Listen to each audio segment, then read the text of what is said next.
ಧನುರಾಶಿ, ಚಿಕ್ಕ ಮಕ್ಕಳು ಬಿದ್ದು ಗಾಯ ಮಾಡಿಕೊಳ್ತಕ್ಕಂತಹ ಸಾಧ್ಯತೆ ಇದೆ. ಏನೋ ಒಂದಷ್ಟು ತೊಂದರೆಗಳಾಗುವಂಥದ್ದು, ಆತಂಕ ಬೇಡ, ಗಮನ ಇರಲಿ ಅನ್ನುವಂಥದ್ದು. ಸುಖ ಇದ್ದರೂ ಕೂಡ ಅನುಭವಿಸುವಂತಹ ಯೋಗ ಇಲ್ಲ. ಎಂಥ ವಿಪರ್ಯಾಸ ನೋಡಿ.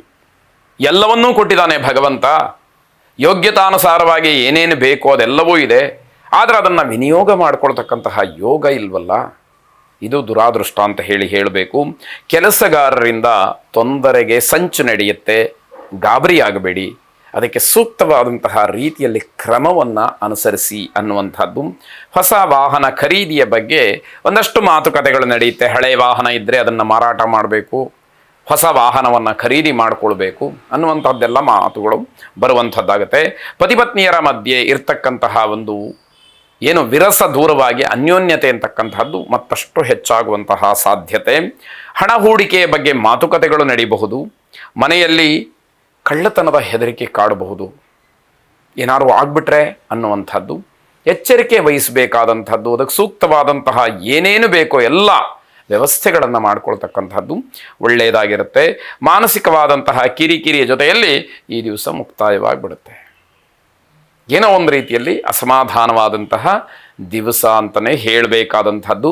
ನರಸಿಂಹನನ್ನು ಪ್ರಾರ್ಥನೆ ಮಾಡಿ ಶುಭವಾಗಿ.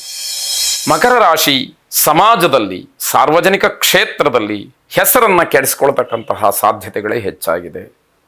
ಸ್ವಲ್ಪ ಆಲೋಚನೆಯನ್ನು ಮಾಡಿ ಯಾವ ವಿಚಾರದಲ್ಲಿ ಯಾವ ಹೆಜ್ಜೆಯನ್ನು ಇಡ್ತಾ ಇದ್ದೀರಿ ಅನ್ನುವಂತಹ ವಿವೇಕ ಕೆಲಸ ಮಾಡಲಿ ಎನ್ನುವಂಥದ್ದು. ಅತಿಯಾದಂತಹ ನಂಬಿಕೆ, ಅತಿಯಾದಂತಹ ವಿಶ್ವಾಸ ತೊಂದರೆಗೆ ಕಾರಣ ಅಂತ ಹೇಳಬೇಕಾಗತ್ತೆ.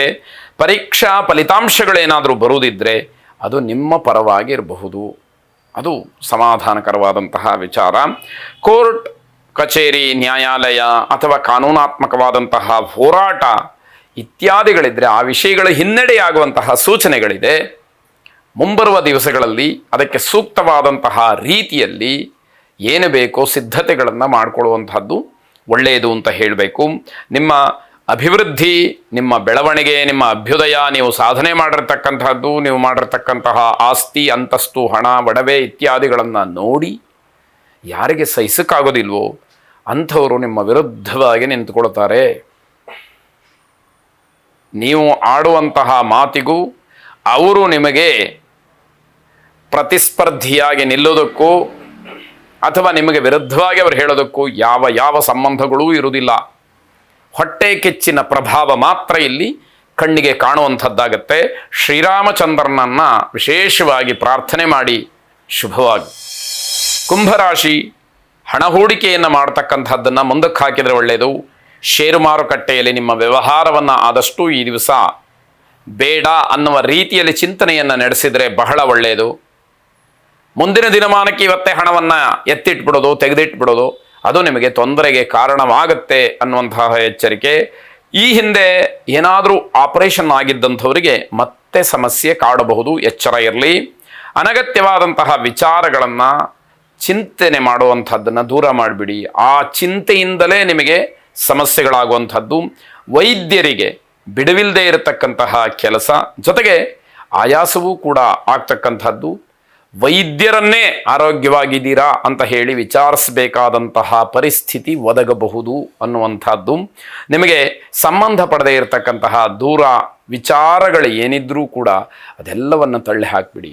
ಬೇಡದೇ ಇರತಕ್ಕಂತಹ ವಿಷಯಗಳು ಯಾಕೆ ಅನ್ನುವಂಥದ್ದು. ವೈದ್ಯಕೀಯ ವಿದ್ಯಾರ್ಥಿಗಳಿಗೆ ಹಿನ್ನಡೆಯಾಗುವಂಥದ್ದು, ಮಾನಸಿಕವಾದಂತಹ ಬೇಸರ, ಒತ್ತಡಗಳು ಹೆಚ್ಚು ಕೆಲಸ ಮಾಡ್ತಕ್ಕಂಥದ್ದಾಗತ್ತೆ. ಅಮೃತ ಮೃತ್ಯುಂಜಯನನ್ನು ಪ್ರಾರ್ಥನೆ ಮಾಡಿ ಶುಭವಾಗಿ.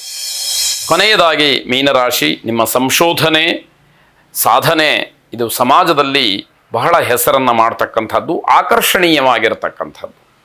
ಪ್ರಾಮಾಣಿಕವಾದಂತಹ ಪ್ರಯತ್ನಗಳು ಎಲ್ಲಿ ನಡೆಯುತ್ತೆ ಅಲ್ಲಿ ನಿಧಾನವಾದರೂ ಕೂಡ ಅದಕ್ಕೊಂದು ಬೆಲೆ ಅನ್ನುವಂಥದ್ದು ಸಿಕ್ಕತ್ತೆ ಅನ್ನೋದಕ್ಕೆ ನಿಮ್ಮ ಅನುಭವ ಸಾಕ್ಷಿ ಆಗಬಹುದು. ಅದನ್ನು ಗಮನಿಸ್ಕೊಳ್ಳಿ. ಕೆಲಸದ ಒತ್ತಡದಿಂದ ಅನಿವಾರ್ಯವಾಗಿ ನೀವು ಕಚೇರಿಯಲ್ಲೇ ಇರಬೇಕಾಗಬಹುದು, ಅವಕಾಶಗಳು ಅಥವಾ ಸಮಯ ಸಾಕಾಗದೇ ಇರಬಹುದು ಅನ್ನುವಂಥದ್ದು. ಮನೆಯಲ್ಲಿರುವಂಥದ್ದು ಕಷ್ಟಕರವಾದಂತಹ ಕೆಲಸವಾಗುತ್ತೆ. ನಿಮ್ಮ ಸ್ವಾಭಿಮಾನಕ್ಕೆ ಧಕ್ಕೆ ಬರತಕ್ಕಂತಹ ಯಾವುದೇ ಸಂದರ್ಭ ಬಂದರೂ ಕೂಡ ಅದನ್ನು ಬಹಳ ಧೈರ್ಯದಿಂದ ಬಹಳ ಗಟ್ಟಿತನದಿಂದ ಎದುರಿಸಬೇಕಾದಂಥದ್ದು. ವಿಜ್ಞಾನ ಮತ್ತು ತಂತ್ರಜ್ಞಾನ ಇದರಲ್ಲಿ ಪರಿಣಿತಿ ಯಾರಿಗಿದೆ ಅವರಿಗೆ ಗೌರವ, ಪುರಸ್ಕಾರಗಳು, ಮೆಚ್ಚುಗೆಯ ಮಾತುಗಳು ಹೆಚ್ಚಾಗಿ ಸಿಕ್ಕುವಂಥದ್ದಾಗತ್ತೆ. ದೀರ್ಘಕಾಲದ ರೋಗಗಳು ಉಲ್ಬಣವಾಗುವಂತಹ ಸಾಧ್ಯತೆಗಳಿದೆ. ಅದನ್ನು ಸರಿಯಾಗಿ ಕೇಳಿ ತಿಳಿದು ಸೂಕ್ತ ಪರಿಹಾರವನ್ನು ಮಾಡಿಕೊಳ್ಳಿ. ಪರಮೇಶ್ವರಿಯನ್ನು ಆರಾಧನೆ ಮಾಡಿ. ಶುಭವಾಗಿ.